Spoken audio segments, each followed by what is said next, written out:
dive into the topic how to handle exceptions. So এটা বলা আমরা প্রথমেই বলি যে এক্সেপশন জিনিসটা আসলে হ্যান্ডেল করা অতীব জরুরি কেন আমাদের জন্য। তো এক্সেপশন জিনিসটা আসলে হ্যান্ডেল করা খুবই জরুরি। তার মেইন কারণ হচ্ছে গিয়ে যে আমি আগে একটা উদাহরণ দেখাইছিলাম, সেটা হচ্ছে গিয়ে এরকম। সো এই জিনিসটা আমি একটু মুছে ফেলি। সো একটা এরিথমেটিক এক্সেপশন ছিলাম, আর এক্সেপশন পরে এখানে আমি একটা লাইন প্রিন্ট করেছিলাম। সো লাইনটা লিখে ফেলি যে হ্যালো, একটা লাইন লিখলাম। আর তারপর হচ্ছে গিয়ে এখানে আমরা একটা ইচ্ছা করে একটা এক্সেপশন দিব, সেটা হচ্ছে গিয়ে এরিথমেটিক এক্সেপশন, যে আমরা কোন নাম্বারকে 0 দ্বারা ডিভাইড করে ট্রাই করছি, এই যে বি কে আমরা 0 দ্বারা ডিভাইড করে ট্রাই করছি। এখন এখানে আমি আরো একটা লাইন লিখলাম, যে এখানে লাইন লিখলাম যে ফার্স্ট লাইন, তারপরে আমি এখানে লিখলাম হচ্ছে গিয়ে যে সেকেন্ড লাইন। সো এই যে লাইনগুলো আমি লিখলাম। সো এটা হচ্ছে কি আমাদের সেকেন্ড ফরম্যাট করে ফেলি। এটা হচ্ছে কি আমাদের যে এক্সেপশনের পরের লাইনগুলো, ঠিক আছে? এটা একটু বেটার ফরম্যাটিং করে নিয়ে যাই। এখন ঠিক আছে। তো এই করে কি হইতেছে একটু বুঝে ট্রাই করি। ইন্টিজার a = 5, b = 0, তারপরে একটা আউটপুট আছে, সেটা হচ্ছে কি হ্যালো।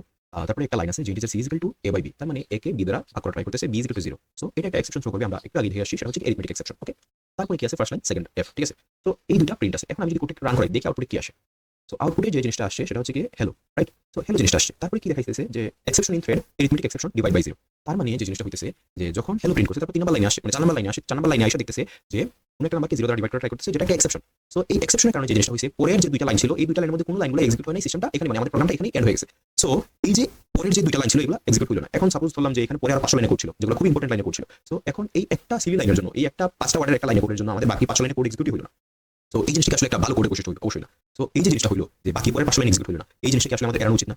এই জিনিসটা আসলে আমাদের এভয়েড করে চলা উচিত, মানে এই জিনিসটা যাতে না হয় সেই জিনিসটা আমাদের আসলে দেখা উচিত। সো এই যে জিনিসগুলো হয় যে পরের যে লাইনে কোডগুলো এক্সিকিউট হয় না এবং আমাদের প্রোগ্রামটা পুরোপুরি এন্ড হয়ে যায়, এই জিনিসটা এড়ানোর জন্য আমাদের আসলে এক্সেপশন হ্যান্ডেল করাটা খুবই জরুরি। সো আমি যদি ইন সামারিতে বলতে চাই যে কোনো একটা প্রোগ্রামে যদি কোনো একটা এক্সেপশন ধরা পড়ে, তাইলে তার পরের যে লাইনের কোডগুলো আছে সেগুলো আর এক্সিকিউট হয় না। এজন্য আমাদের পরের লাইনগুলো যাতে প্রপারলি এক্সিকিউট হয় এবং আমাদের প্রোগ্রামটা যাতে এন্ড না হয়, সেই জন্য আমাদের এক্সেপশন হ্যান্ডেল করাটা খুবই জরুরি। সো এটাই ছিল আর কি যে এক্সাম যদি 1 মার্কের 2 মার্কের জন্য আসে যে why handling exception is very important. So আনসারটা এরকম হবে যে if we caught any exception in the runtime of a program in any line of code, then the next lines of code next to the error lines or next to the accepted risky code is not get executed. That's why we should take care of exception, and that's why handling exception is very important. So এই যে একটা লাইনে যে error ধরা পড়লো, এই লাইনটাকে আমরা বলি risky code. So এই লাইনে error ধরা পড়তে পারে, এই লাইনটা হচ্ছে risky code. So এই risky code এর লাইনটাকে আমরা আসলে হ্যান্ডেল করব। So নেক্সট ভিডিওতে আমরা দেখব যে কিভাবে একটা exception কে আমরা হ্যান্ডেল করতে পারি। So ধন্যবাদ।